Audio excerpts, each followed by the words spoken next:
बाएं अलिंद में। तो एक बात और देख लो, जो बाईं साइड होगी मनुष्य में या मनुष्य के हृदय में, जो बाईं साइड होगी, चाहे वो बायां अलिंद हो चाहे वो बायां निलय हो, उस साइड में केवल और केवल रहेगा शुद्ध रुधिर, जबकि दाईं साइड में रहेगा अशुद्ध रुधिर। ठीक है, तो ध्यान दें, दोबारा एक बार फिर ध्यान देंगे। यहां से रुधिर आया, फेफड़ों से यहां रुधिर आया, यहां गया।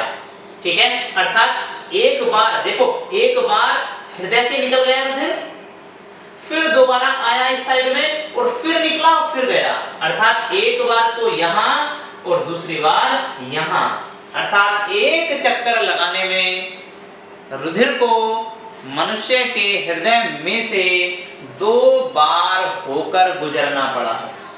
इसी कारण इसे हम दोहरा परिवहन, 2 बार परिवहन कहते हैं।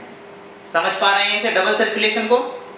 अभी मैंने इसकी लैंग्वेज थ्योरी कुछ नहीं बताई है, मैंने बहुत सामान्य शब्दों में इसे समझाने की कोशिश की है कि क्यों इसे दोहरा परिवहन कहा है। क्लियर है इतनी बात? अब देखते हैं इसे हम किस प्रकार से लिखेंगे और कैसे करेंगे। देखते हैं। देखो, मनुष्य में शुद्ध और अशुद्ध रुधिर अलग अलग बहते हैं। ये बात समझ में आ रही है? अलग अलग बह रहे हैं। कौन सी साइड में कैसा? बाईं में शुद्ध और दाईं में अशुद्ध। अतः रुधिर परिवहन 2 परिवहन पथ होते हैं, अर्थात इस परिवहन में जो रास्ते हैं परिवहन के लिए वो कितने हैं? 2। नंबर 1 पल्मोनरी पथ। ठीक है, पल्मोनरी पथ, और दूसरा है सिस्टेमिक या देहिक पथ, या इसे हम कई बार ऐसा भी बोलते हैं, ये है पल्मोनरी परिवहन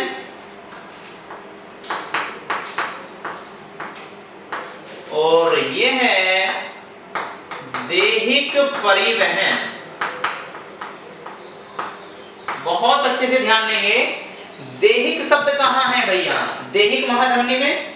तो यहां से ब्लड को निकाल दो और यहां तक पहुंचा दो, ये जो रास्ता होगा, ये बात हमें लिखनी होगी देहिक परिवहन में। और यहां से ब्लड निकालकर फेफड़ों में पहुंचाओ और फेफड़ों से पल्मोनरी के द्वारा बाएं अलिंद में पहुंचाओ, ये बात लिखनी होगी हमें पल्मोनरी परिवहन में। समझ में आ रही है इतनी बात? इतनी बात हमें समझ में आ रही है, बस केवल और केवल हमें इतनी बात लिखनी है। ठीक है, जो पल्मोनरी परिवहन पथ है और दूसरा जो सिस्टेमिक परिवहन पथ है, उन दोनों में केवल हमें यही बातें लिखनी है। ध्यान देंगे, हम पल्मोनरी परिवहन में क्या लिख सकते हैं? इस परिवहन पथ में दाहिने निलय के संकुचन से, दाहिने निलय के संकुचन से, संकुचन का मतलब सिकुड़ना, जब ये सिकुड़ेगा तो संकुचन से इसमें भरा रुधिर पल्मोनरी धमनी की सहायता से शुद्ध होने के लिए फेफड़ों में भेज दिया जाता है। ठीक है, तथा फेफड़ों से शुद्ध रुधिर पल्मोनरी सिरा द्वारा बाएं अलिंद में पहुंचा दिया जाता है। क्लियर है क्या? क्लियर है? क्लियर है? इस परिवहन पथ में इतना समझ में आया? पूरा हो गया है। अब दैहिक परिवहन पथ में क्या लिखेंगे? इस परिवहन में बाएं निलय के संकुचन से उसमें भरा शुद्ध रुधिर शरीर में भेज दिया जाता है तथा वहां से अशुद्ध रुधिर सिराओं द्वारा दाएं अलिंद में पहुंचा दिया जाता है। क्लियर है? और ध्यान रखेंगे, ये भी जो सिराएं होंगी 2 होंगी, तो इसे तुम 2 भी दिखा सकते हो, मैंने केवल 1 दिखाई है। ठीक है, 2 होंगी। इतनी बात सबको समझ में आ रही है? इस प्रकार से हम इस डबल सर्कुलेशन को या डबल सर्कुलेटरी सिस्टम को बता सकते। क्लियर है यहां तक? चलो,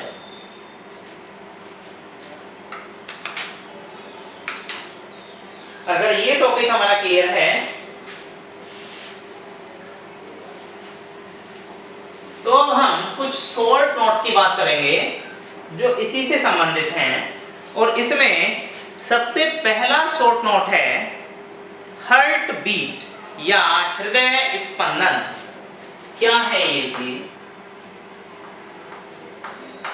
हार्ट बीट, हृदय स्पंदन। हृदय स्पंदन, हार्ट बीट या हृदय की धड़कन, ठीक है? क्या है? ध्यान देंगे, जो हमारा हृदय है वो एक बार फैलता है और एक बार सिकुड़ता है, अर्थात ये दो प्रकार की गतियां करता है, फैलने वाली और सिकुड़ने वाली।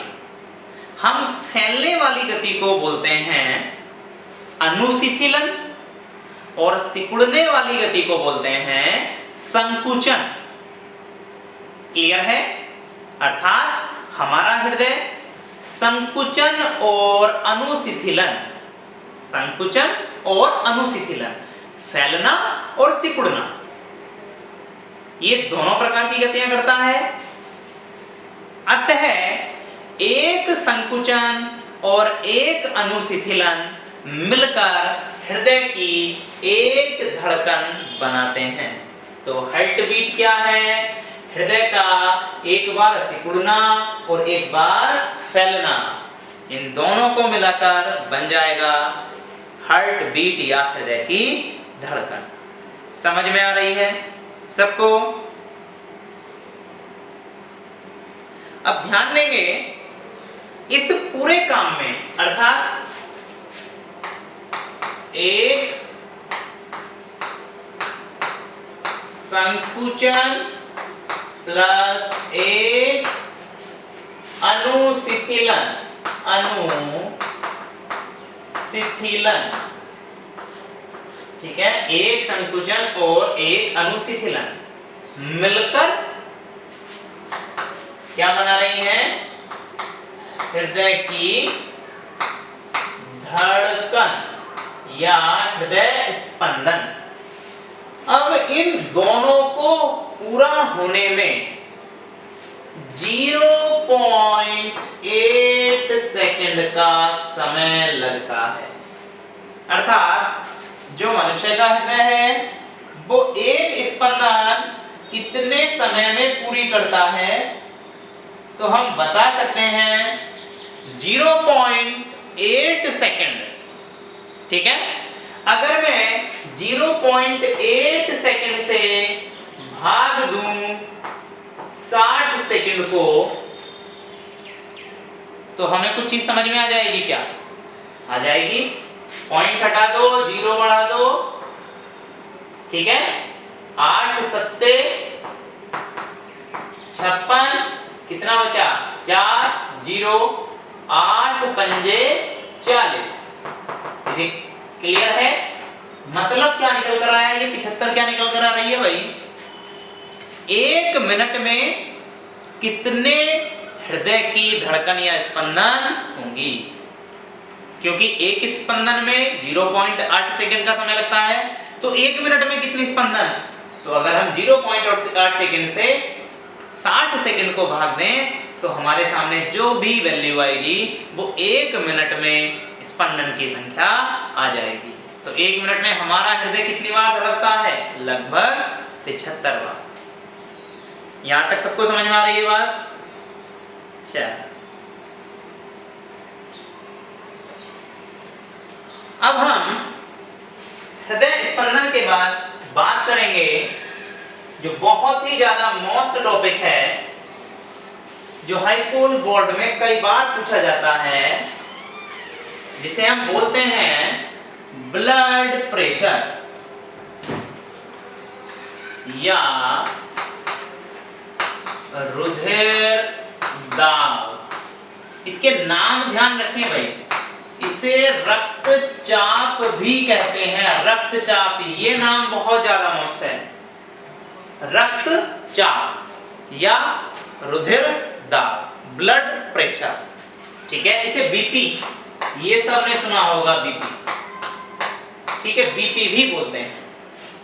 क्या है रुधिर दाब, ब्लड प्रेशर क्या है, देखते हैं।